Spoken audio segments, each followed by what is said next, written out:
Mark was the kind of person everyone admired from the outside. He woke up before sunrise, laced up his shoes, and ran while the city was still asleep. His notebooks were filled with plans, his walls covered with quotes about hard work and success. People called him disciplined, determined, unstoppable, and maybe he was. But if you looked closely behind that fire in his eyes, there was also a quiet exhaustion, a shadow that grew darker the more he pushed himself. Because here's the truth no one talks about. Motivation can be a double-edged sword. The same fire that lights up your path can also burn you from within. We grow up hearing that motivation is everything, that if you want to achieve greatness, you just need to push harder, work longer, sacrifice more. And for a while, it feels good. You feel alive, you feel like you're climbing, but somewhere along the way, that same drive can start to consume you. Mark didn't notice it at first. All he saw was progress. But slowly, his life began to revolve around this endless chase, where every achievement was quickly overshadowed by the next goal. No matter how much he accomplished, it never felt enough. And this is where the dark side of motivation begins. See, motivation feels like fuel, but unlike fuel, it doesn't burn clean. It leaves behind residue, pressure, guilt, anxiety. Every time you achieve something, instead of resting, you think, what's next? What if I lose this momentum? What if I fall behind? That voice gets louder, and soon the very thing that once gave you energy becomes the thing that drains it. Psychologists have studied this pattern. There's even a term for it, the hedonic treadmill. The idea that no matter how much we achieve, we quickly return to a baseline level of satisfaction, always wanting more. It's like running on a treadmill that never stops. You move faster and faster, but you don't actually get closer to lasting contentment. Mark was on that treadmill without realizing it. He thought he was chasing success, but really success was chasing him, demanding more, asking for bigger sacrifices each time. And here's where it gets even more dangerous. Motivation has this way of making us blind to balance. You skip rest because winners don't sleep. You neglect relationships because grind now, shine later. You sacrifice your mental health because pain is temporary.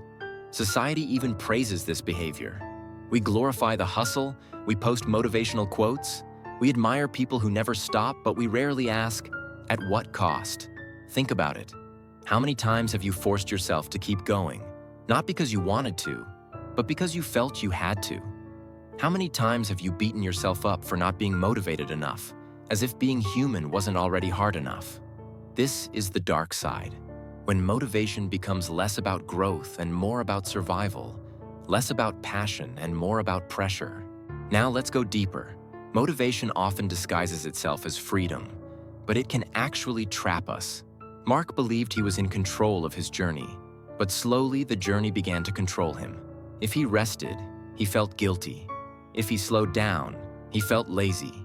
If he failed, he felt worthless. The truth is, motivation is not always about moving towards something. Sometimes it's about running away from fear, from insecurity, from that quiet voice that whispers, "You're not enough." And here's the paradox. Motivation often starts from a pure place, a dream, a vision, a desire to improve. But left unchecked, it can become toxic. It convinces you that your worth is measured by output, that you are only as good as your latest achievement, that slowing down means falling behind. This isn't growth. This is self-imposed imprisonment. Studies show that overmotivation can lead to burnout, a state of emotional, physical, and mental exhaustion caused by excessive and prolonged stress. And burnout doesn't just steal your energy, it steals your joy. You might reach the top of the mountain only to realize you're too tired to enjoy the view. Mark started noticing this. He would hit milestones he once dreamed of, but instead of feeling proud, he felt empty.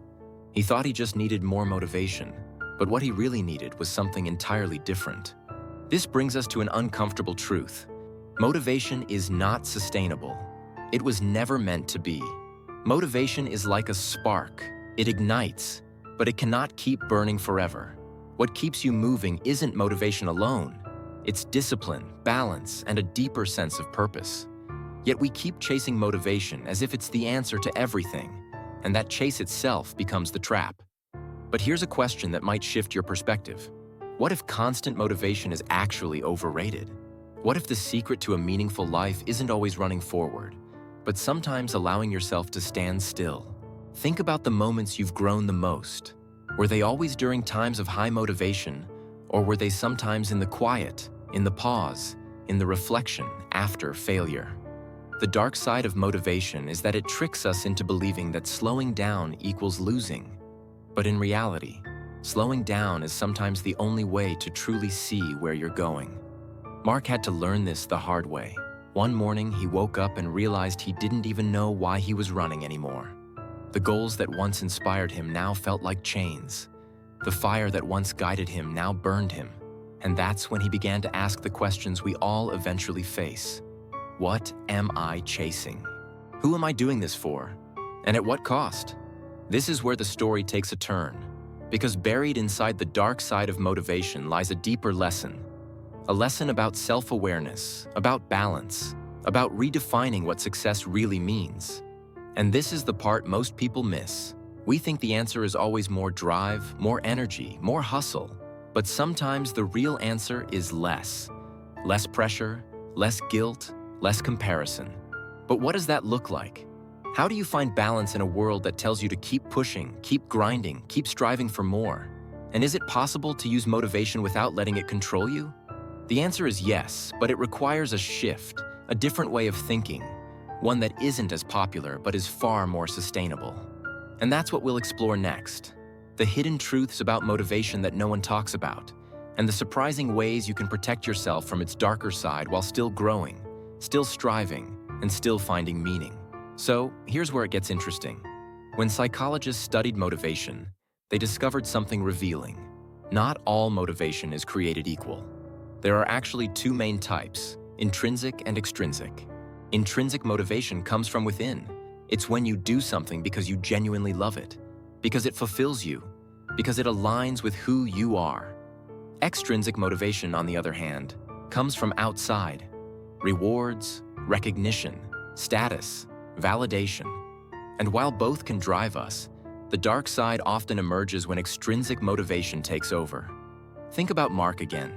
When he first started running before dawn, it wasn't to impress anyone. It was because he felt alive. It was because he wanted to feel stronger, healthier, freer. That was intrinsic.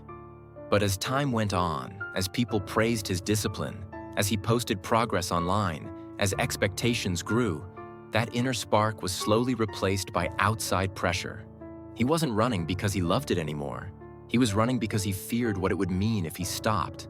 And that shift from joy to obligation is where motivation begins to lose its purity.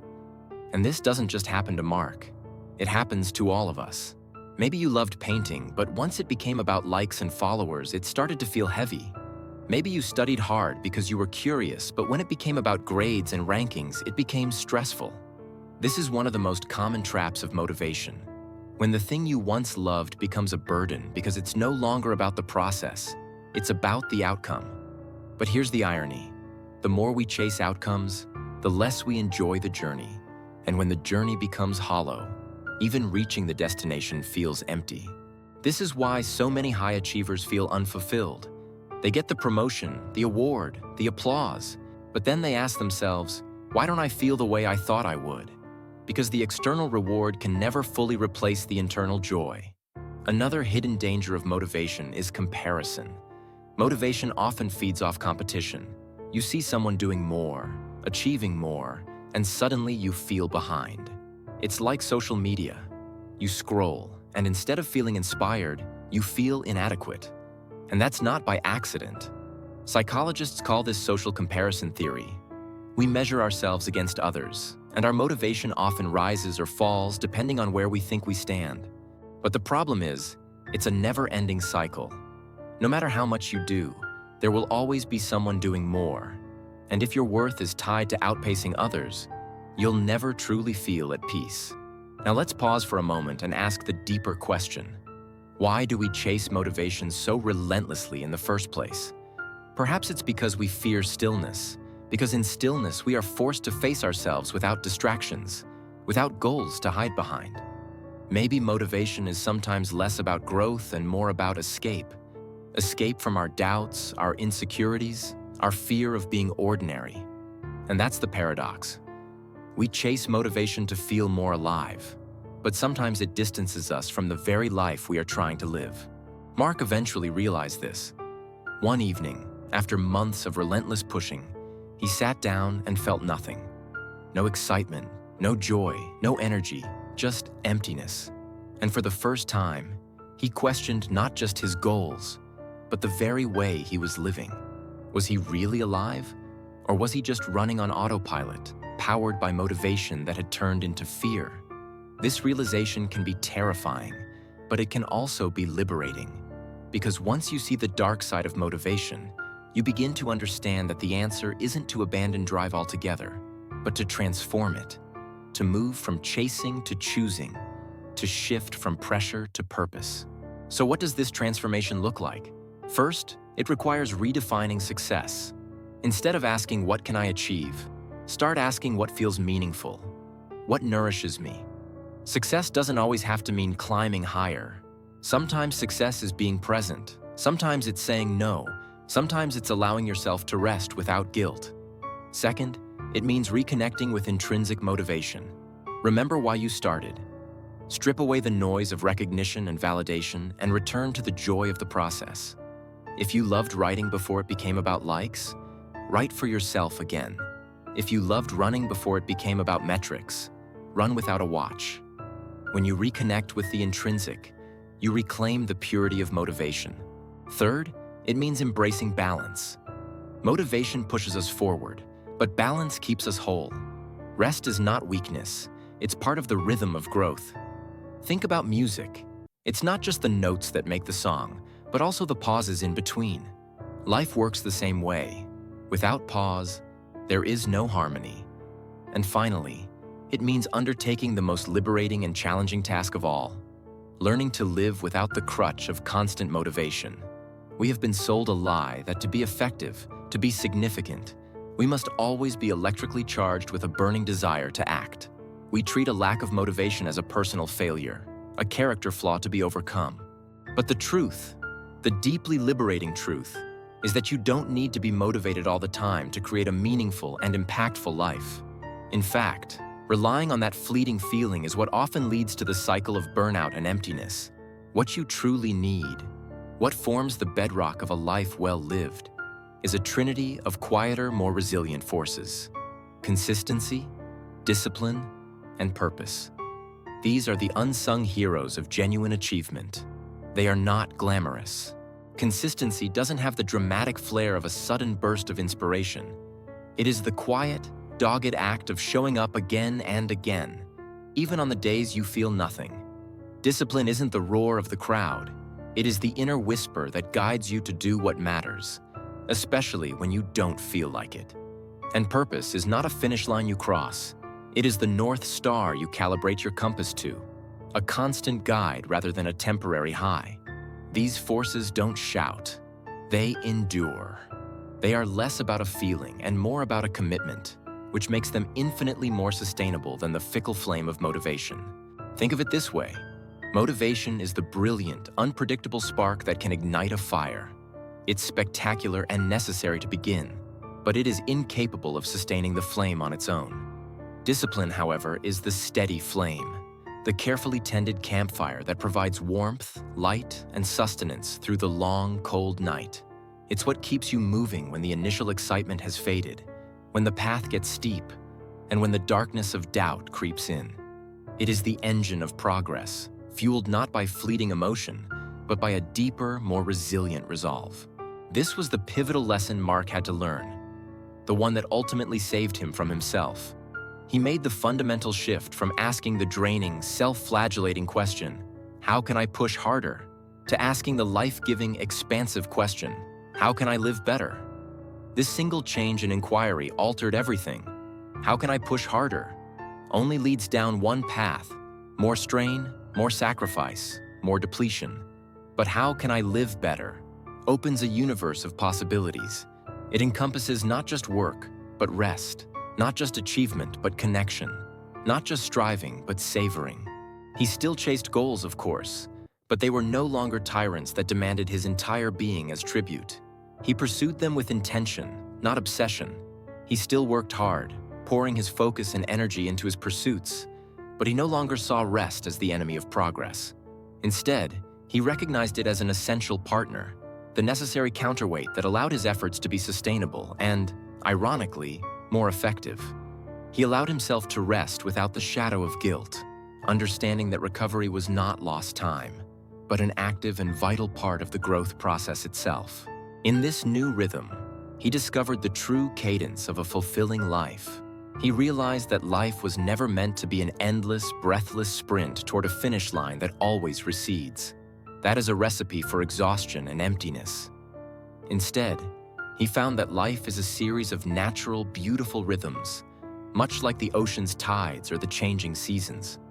There is a time for effort and a time for ease, a time for striving toward the horizon and a time for stillness, for absorbing the view from where you stand, a time for the blazing fire of action, and a time for the deep, restorative calm of simply being. It is in the graceful, intentional dance between these poles, not in clinging desperately to just one, that we find not only our greatest achievements, but our deepest peace.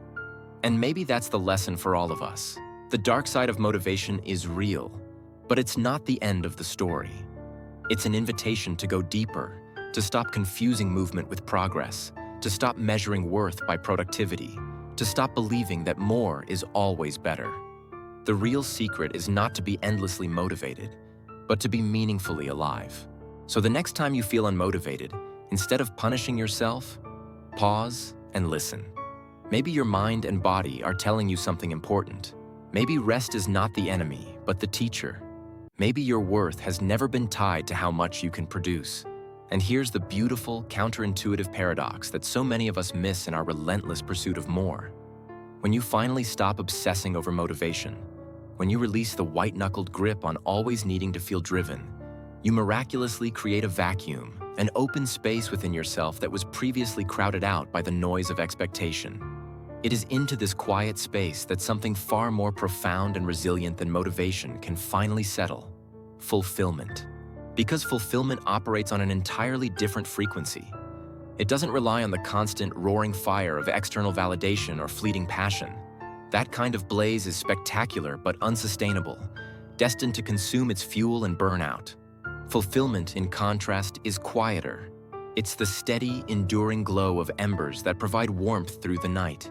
It's steadier, a deep-rooted knowing rather than a fleeting feeling.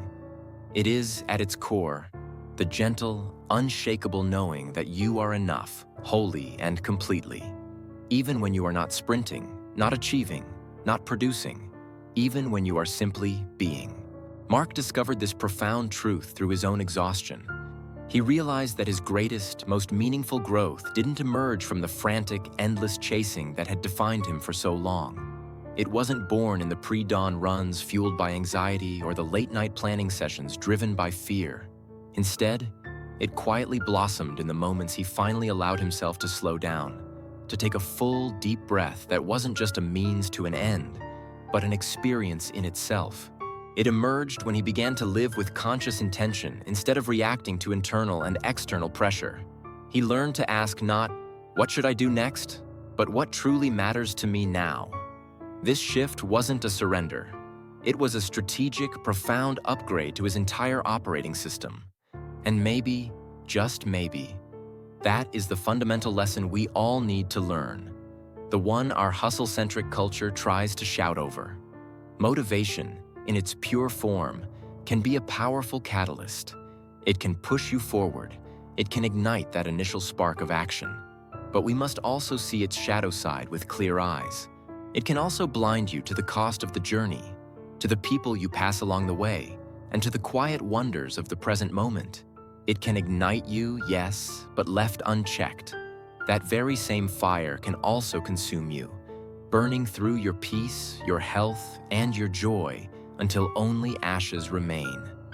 The ultimate challenge, then, is not to reject motivation outright, which is itself an extreme reaction. The wisdom lies in learning to hold it lightly, to see it as a useful tool in your toolkit, but not the entirety of the workshop. It is about learning to use motivation without becoming used by it, without letting its demanding voice become the only one you hear. This brings us to the most important reframing of all. In the end, the exhausting, ultimately futile question of, how do I stay motivated forever, is the wrong one to ask. It sets you up for a cycle of inevitable failure and self-recrimination, because the very nature of motivation is to ebb and flow. The far more powerful, sustainable, and meaningful question is this: how do I create a life that matters, that feels rich and purposeful, even when motivation inevitably fades? Because it will fade. It is a temporary state, a gust of wind. But purpose, that deep-seated connection to what you find meaningful, is the compass. Presence, the ability to fully inhabit your life as it happens, is the practice. And peace, the acceptance of yourself and your journey, is the foundation. These are the qualities that can last, that can carry you through the dry spells and the dark nights. And maybe, just maybe, that is the true starting line for a life of genuine success. Not in the endless, frantic chase for more money, more status, more achievements, but in the quiet, revolutionary realization that you are already enough, right here and right now. Success becomes not a distant peak to be scaled, but the quality of the ground you are standing on in this very moment. It is the understanding that your worth is inherent and unchangeable, completely separate from your productivity. It is the profound peace of knowing that you can stop running, and in the stillness, discover that you have already arrived.